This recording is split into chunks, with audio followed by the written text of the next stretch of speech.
Oi, pessoal, esse aqui é o Papo do Dias, o novo canal de entrevistas do Folha Vitória. E aqui, para a gente começar com o pé direito, no episódio número 1, nós vamos conversar com a primeira mulher narradora de um jogo oficial do futebol capixaba. Não é pouca coisa não, hein? O futebol está só evoluindo, as transmissões estão melhorando a cada dia que passa, a geração nova está vindo atropelando, cheio de ideias, cheio de competência, e hoje nós vamos falar com a Ana Clara Lanius.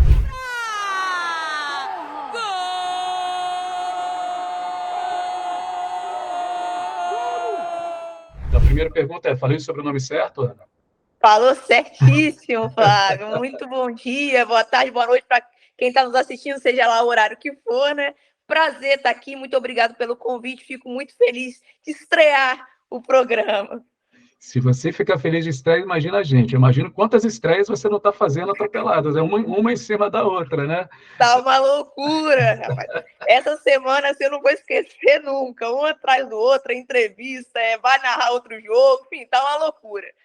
A Ana, para quem não conhece, ela é estudante de jornalismo, ainda está no final do curso de comunicação, habilitação em jornalismo da Universidade Federal do Espírito Santo, né, da UFES. Isso. Não é isso? Está no último período, Ana? Estou no último período.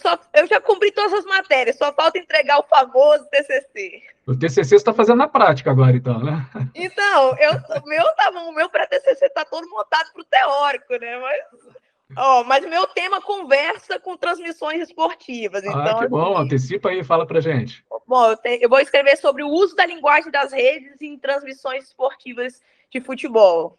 Excelente, excelente. Você vai poder fazer exercícios na prática, mostrar para todo mundo lá.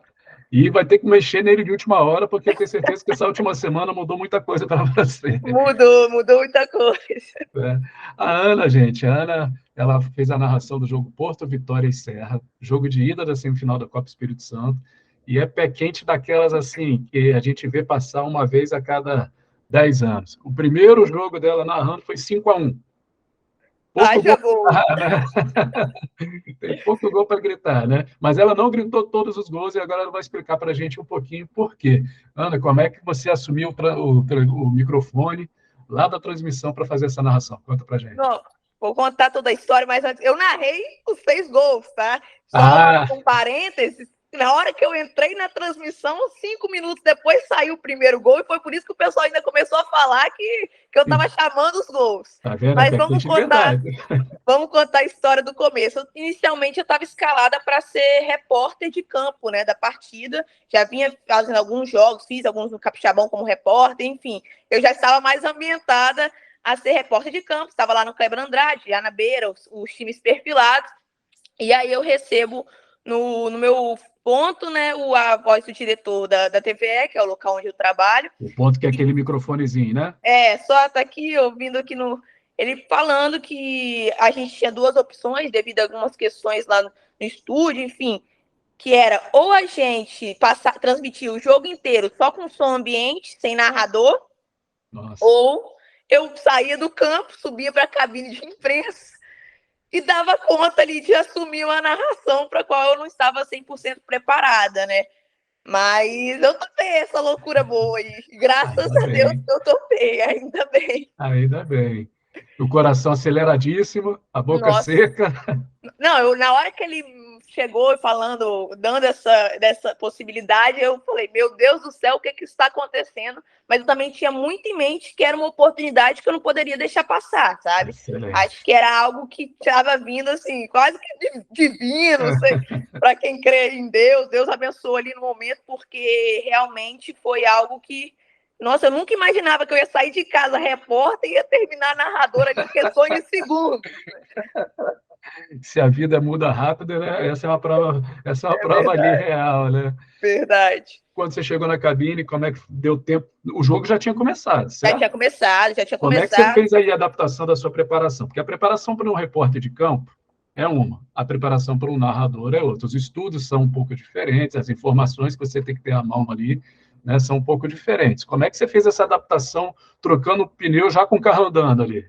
Então, foi uma loucura. Eu já passei lá no Kleber Andrade, você tem que subir escada rolante, pega elevador para chegar na cabine de imprensa, né? Eu já passei esse caminho, primeiro absorvendo a informação, me acalmando, né, para não entrar em desespero na cabine de imprensa. mas já começando a projetar assim, o que eu poderia fazer em relação a isso, né? De linguagem, de narração, de... Cara, eu não tenho muitas informações aqui a mais que o narrador precisa, porque está falando o tempo inteiro. Repórter, você entra esporadicamente ali, raro, ali no meio da transmissão, e você está muito na percepção do posicionamento do técnico, do banco, das reações. Narrador, você tem que estar comandando o jogo, a transmissão. Aquele silêncio não existe, né? Aquele silêncio é no máximo 8 segundos, vamos colocar assim, que a TV permite, o rádio não, mas a TV permite, que a imagem fala, né? Sim. Mas eu já fui mentalizando, tendo algumas ideias, e eu tive uma experiência com narração de basquete amador aqui do estado. Então, eu já estava... Isso me deu mais segurança. É óbvio que é outro esporte, era outro contexto, mas isso me deu uma segurança a mais para encarar. E aí, quando chegou na cabine de imprensa, eu estava mais preocupada em alinhar as questões de retorno, de entender qual o tipo de equipamento que eu ia lidar ali, do as que partes técnicas mesmo. A parte técnica mesmo, do que propriamente o conteúdo em si. Porque o conteúdo em si eu sabia que eu só ia ter o que eu tinha feito para repórter, entendeu? Eu não ia chegar, eu não ia cair do céu de última hora.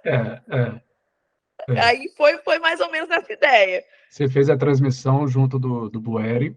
Foi. E do Jairo. E do Jairo Peçanha. Jorge Bueri e Jairo Peçanha. Dois caras super experientes. Sim, que também eu imagino que te passaram uma rede de apoio, uma tranquilidade e informações essas que você precisava ter à mão ali, né? Total, sem sombra de dúvida, foi uma segurança a mais, assim. Eu tenho a oportunidade de trabalhar com o Jairo diariamente, né, na Rádio Espírito Santo, no Esporte em Primeiro Plano. A gente tem trocas ali, figurinhas diárias. O Jairo que me trouxe para a TVE, então já tenho um contato maior com ele. O Bueri, sempre que eu tive contato com ele me ensinou muita coisa, ele já me passou toda a tranquilidade, já me deu muitas dicas. Então, ter os dois ali do lado na transmissão foi, assim, calmou e vamos, entendeu? Vamos fazer acontecer. Aí o Bueri falou, qualquer coisa você joga para mim, assim, eu entro e vambora. Muito legal. Foi na parceria mesmo. E eu estava acompanhando a transmissão pelo YouTube. Realmente foi sensacional, uma experiência assim que para a gente, para quem estava acompanhando também, foi muito legal de assistir, de estar acompanhando isso, né? É histórico, então você está de muito parabéns. Obrigada. E aí vem uma coisa assim, as transmissões de hoje, principalmente as que estão no YouTube, existe a reação em tempo real de quem está assistindo, né? Sim. E a gente sabe que nas redes sociais nem sempre essas reações são positivas no sentido da pessoa realmente estar acompanhando o seu trabalho, né? Tem gente que, os famosos haters, que só reclamam por reclamar e tal. Assim. Durante a transmissão, vocês também se apegam a essas informações ou você só deixou para ver repercussão, essas coisas, depois que acabou o jogo? Vou te falar, especificamente nesse caso, que eu, como foi na correria, eu pouco olhei o chat do YouTube, eu olhei nada. Eu fiquei sabendo mais pelos meninos da técnica. O pessoal tá gostando, o pessoal tá gostando. Aí eu fiquei mais sabendo por terceiros do que eu propriamente acompanhei o chat. Hoje, por exemplo, eu já acho que vai ser uma experiência diferente, porque eu vou ter acesso ao chat, vou ter acesso a replay, vou ter acesso a minutagem de jogo. Então, acho que hoje vai ser uma experiência completamente diferente. E talvez eu tenha essa percepção de como é que é ver já ali instantâneo uma repercussão de algo que eu narrei, assim. Muda um pouquinho, né? Muda completamente. Até vou poder utilizar dessa ferramenta do tipo... ler mensagens de telespectadores, interagir ali. Fazer essa interação, né, que hoje é fundamental. Dependendo do que o jogo pitch, se estiver num momento muito linear do jogo, ver uma mensagem de alguém, entende? Então, vou até poder usar desse artifício, né? Gente, a Ana aqui, ela acabou de falar, ela fez o primeiro jogo, então foi meio no improviso, foi super bem, experiência fantástica, e agora o segundo jogo ela já foi escalada como narradora. Acabou a Ana repórter, agora é a Ana narradora, gente, não é isso? Se acabou, eu já não sei, assim, eu tive, assim que eu saí do jogo, eu vi toda a repercussão em cima e já veio um negócio assim, talvez eu tenha que levar isso adiante e tal, tenha que realmente ter isso em mente, buscar evoluir. Óbvio que o período de um jogo para o outro foi curtíssimo, né? Eu não tive nem tempo de fato, me aprofundar no estudo de narração e tudo. Mas eu vou dar o meu melhor, eu espero que as pessoas curtam do mesmo jeito que curtiram a primeira, mas, sem sombra de dúvidas, virou um start assim, na minha cabeça, não de deixar a reportagem de lado, porque eu também amo estar na beira do campo, eu acho que é uma experiência única para quem é jornalista. E repórter jornalista é para sempre. Ele Exato. tá E é sempre ali. uma experiência única estar na beira do campo, porque você tem percepções que a transmissão não adianta, não pega. Que é um gandula atrasando para jogar uma bola, um técnico olhando para o outro, encarando ver o que ele vai fazer. Então, todas essas nuances que a transmissão também não consegue. A beira do campo é muito legal. A beira do campo é muito legal. É muito maneiro. Então, acho que isso não vai faltar na minha carreira, mas eu acho que o narrador, o caso de narrar os jogos, assim, vai aumentar, sem sombra de dúvidas, e vai começar já por hoje. A preparação já foi diferente, Ana? Já, acho que a preparação... Até na parte também de técnica, de voz, Então, isso aí eu me aprofundei pouco, em termos de voz. Eu vou procurar uma profissional do caso, eu quero ter mais tempo para ir para a fonoaudióloga, trabalhar essa questão. Eu tive ontem um encontro ali com o Robson, né? O Robson Maia, também da TVE, que já está mais acostumado a narrar jogos. A gente sentou numa salinha, falou, me ajuda aqui, vamos ver o que eu posso fazer, porque eu vou narrar do estúdio esse jogo, então também vai ser outra perspectiva. Já é uma experiência diferente também. Completamente diferente, porque eu não vou estar vivenciando o clima do estádio, mas eu tenho que transmitir emoção da mesma forma. Verdade. Mas, assim, eu vou ter muito mais contato com volume, retorno, a musiquinha está entrando na transmissão, então eu diminuo a narração, então tipo, toda essa questão mais técnica. Você ganha na parte técnica, perde um pouco de informação visual também, que você não está no estádio para acompanhar o campo todo, né? Total. Então, isso vai ser diferente. O Robson até falou, é normal você estranhar de primeira essa mudança de chave, porque você só vai estar vendo o que a TV está te dando, que a transmissão está te dando, né? Então, essa perspectiva vai ser diferente para mim. Mas eu tive, foi mais um período de uma troca ali com o Robson, de estar ali pegando algumas manhas de estúdio, de transmissão, do que propriamente um treino. E óbvio que eu me aprofundei mais no estudo das equipes, do time. As informações do jogo, né? Informações menos básicas que talvez eu pegaria como se fosse, se eu tivesse, no caso, hoje escalado para ser repórter, né? Ana, como você já falou aqui, você já fez uma narração de basquete. Então, assim, virar narradora também não era uma coisa muito distante, já tinha alguma já tinha um sentimento. Ali. Talvez não agora e tal, mas você já tinha alguma coisa ali. Não agora, com certeza não estava na minha mente. Isso aí você pode ter muito claro. Mas, assim, tinha uma vontade, já existia, assim, porque eu tive realmente essa experiência na Liga Capixaba de Basquete. Eu cresci no mundo do basquete, né? Jogo desde os meus 9 anos, continuo hoje atuante no esporte, mas ali era uma coisa amadora, eu estava com amigos que fazem um podcast comigo do Sexta a Sexta, então a gente estava junto ali sem receber nada, só por amor mesmo, por querer vivenciar a experiência de narrar, de transmitir, de fazer com celular, com microfone nosso, improvisado. Então, assim, era todo outro contexto, mas me ajudou muito, me deu muita segurança, me deu noção de calma, de emoção, de transmitir algo para quem está assistindo, no caso. Então, eu acho que se eu não tivesse feito, talvez, a Liga Capixaba, não sei se eu teria coragem de fazer para a TV, entendeu? A notícia, ao invés de ser a primeira narradora, seria jornalista tem ataque cardíaco, subindo a escada da câmera. Exato, sim, exatamente. Seria nessa perspectiva, talvez. Porque, poxa, foi total. Talvez o pensamento não seria, cara, é uma oportunidade. Talvez o pensamento seria, mano, não posso queimar minha carreira começando, entendeu? Entendo. Se você já tinha isso aí lá atrás, assim, estava guardadinho e tal, eu quero saber de você quem são as suas referências, quem são os narradores ou as narradoras. Eu ouvi uma coisa da Marta nessa Copa do Mundo Feminina que me marcou bastante, assim. Quando ela foi perguntada após a eliminação, né? Claro que estava todo mundo triste, o Brasil saiu em primeira fase, não era esperado sair em primeira fase, também não era esperado ser campeão, mas sair na primeira fase certamente foi um resultado ruim. Mas ela tentou ver o lado positivo, falando assim, gente, quando eu comecei, eu não tinha as referências. Né? Então, só de hoje, o resultado foi ruim e tal, eu estou largando, eu estou parando de jogar pela Copa do Mundo, pela seleção da Copa do Mundo, mas só de hoje, ter meninas que falam que eu sou a referência para elas, já é um avanço enorme. Total. Enorme. Então, para você, a pergunta que eu tento imaginar é mais ou menos nessa parte, assim, se viesse alguém 10 anos atrás narrando, certamente essa mulher também não teria referências. Hoje, a gente ainda não tem narradores em profusão, no número, mas a gente já tem narradores fazendo jogo de Sim. Série A, né, Copa do Mundo. Copa do Mundo. Então, eu imagino também que já tem algumas referências. Então, eu queria saber de você, quem são as suas referências para narração? Olha, falando de voz feminina, de mulheres narrando, a minha maior referência, querendo ou não, é a Renata Silveira. Sim. Eu vejo porque ela tá na Globo, tá narrando, vai narrar a final da Copa agora, final de semana. Então, assim, ela é minha maior referência. Para mim foi uma surpresa enorme. Inclusive, ela comentou no post que eu fiz na minha rede social. Eu quase morri na hora que eu vi que ela comentou. Então, assim, ela é minha maior referência. Mas falando de voz masculinas, eu gosto muito do Gustavo Villani na época da Fox.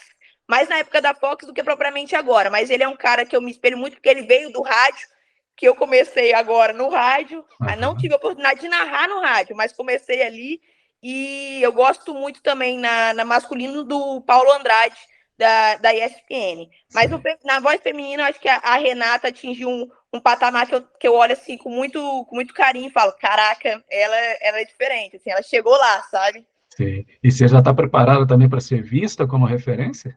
Oh. Cara, isso é uma loucura. Eu nem tenho dimensão do feito, assim, de ser a primeira mulher no Espírito Santo. Acho que a ficha não caiu, de fato, nesse aspecto, mas eu estou muito feliz e eu torço muito para que eu seja uma referência, para que eu consiga trilhar um caminho que outras mulheres olhem e falem assim, cara, que legal, que especial que ela criou, eu quero fazer igual, eu quero fazer próximo, eu quero fazer parecido, sabe? Eu me espelho, eu quero ser melhor que ela, porque eu também acho que as pessoas têm que ter esse pensamento do tipo, pô, eu quero fazer aquilo ali, mas eu faria diferente nesse aspecto aqui, eu mudaria isso aqui. Então, eu acho que seria muito legal, eu torço muito para que isso aconteça, que outras mulheres, que outras jornalistas esportivas venham, peguem esse viés da narração, ou até mesmo só sigam o caminho do esporte em si, dentro do jornalismo, porque para a mulher isso já é bastante complicado, né, naquele Espírito Santo. Verdade. Então, eu torço muito para que isso aconteça e que eu encontre essas pessoas, que a gente troque ideias, que a gente cresça junto, que eu acho que o caminho é para trilhar em conjunto, e nós mulheres ainda mais, sabe? Parabéns. Ana, você está de muito parabéns, a experiência foi fantástica para quem estava acompanhando o jogo, para você, eu nem imagino como que a cabeça deve ter virado nesses últimos dias. Próximos jogos certamente virão, e para a gente fechar, eu queria saber assim, o que já passou pela sua cabeça, qual é um jogo que você fala assim, esse é o jogo do meu sonho, um dia, agora que eu virei narradora, eu quero um dia narrar esse jogo. Cara, isso é loucura, né? Eu ainda nem essa pergunta é interessante, porque eu nem tinha projetado isso, assim, eu tô tão ainda entendendo, processando as coisas que aconteceram, mas eu tenho muita vontade de narrar. Eu vou fazer em escalas, assim. Aqui no estado, eu tenho muita vontade de narrar um Rio Branco e Desportiva. Ótimo. Tenho muita vontade de narrar, porque é diferente. É diferente. E a nível nacional, eu tenho muita vontade de narrar um jogo do meu time, que é o Vasco, mas para tentar entender do sentimento de torcedora para o sentimento de estou fazendo minha profissão e eu tenho que respeitar isso acima de qualquer coisa. Assim, para mim entender na prática como é que divide, até onde vai a torcedora, até onde vai o profissional. Porque eu já sinto isso de longe, assim, acompanhando o Vasco de longe, eu já acho que eu me afastei um pouco enquanto sentimento de torcedora para estar como profissional, analisando as coisas. Então, eu queria sentir na prática, nem que seja só para mim mesma a narração, assim, sabe? Para mim, presenciar e não ter que ouvir as pessoas falarem que eu tô narrando melhor pro meu time. Assim. Mas... Você já cornetou muito narrador por causa disso? Eu acho que o pessoal pega muito no pé de nós, jornalistas, falando quando, por exemplo, você vai falar quem você acha que é o favorito para o confronto, aí você fala um time, aí, nossa, você torce para aquele time automaticamente, assim, sabe? É um negócio interessante de ver, mas... E a nível mundial, eu acho que Copa do Mundo falando de futebol, é o ápice de tudo. E se for para incluir outros esportes, que eu nem sei se isso é possível na minha carreira, mas quem sabe seria a Olimpíada também, porque não tem como, são os dois eventos aí que o mundo para assistir. O auge da carreira, né? O auge da carreira do esportista, o auge de todo... isso aí. E é o auge da carreira de quem está envolvido ali nas transmissões. Então, sem sombra de dúvidas, pensando ainda muito longe, seria Copa do Mundo e Olimpíadas. Muito bom, Ana. Pessoal, esse foi nosso episódio número 1 do Papo do Dias aqui, nosso programa de entrevistas do Folha Vitória. A Ana está começando com o pé direito, eu falei que era pé quente, 6 gols no primeiro jogo. Eu tenho certeza também que no primeiro episódio vai bombar de visualizações e de interação, de engajamento, porque a gente traz gente pé quente mesmo. É assim. E Só não pode parabéns. terminar 0x0 o Rio Não, Branco e Nova Venécia hoje, que aí cai por terra. Aí é o equilíbrio, vai ter que ter a terceira para fazer a prova. O terceiro já está marcado, hein? Olha, primeira mão aqui nós estamos sabendo. Final do futebol feminino do Capixabão, Oh. tem tudo para eu estar lá assumindo no jogo de volta, né? Entre Prosperidade e Vila Nova, se Deus quiser, uma equipe só feminina lá na TV, a gente vai fazer acontecer. Muito legal. A história sendo feita a cada dia que passa aqui no jornalismo capixaba, jornalismo brasileiro de uma forma geral. É verdade. Ana, muito obrigado, tá? Por atender a gente aqui. Pô, Flávio, eu que agradeço. Foi curtinho, foi rapidinho, mas é porque a correria tá louca. Mas eu que agradeço a oportunidade e, pô, próximas vezes, sempre que quiser, estarei aqui à disposição, porque foi muito maneiro mesmo. E acostume-se com esse rostinho e com essa voz, pessoal. Que, ó, não tem mais volta, não. Valeu. Valeu.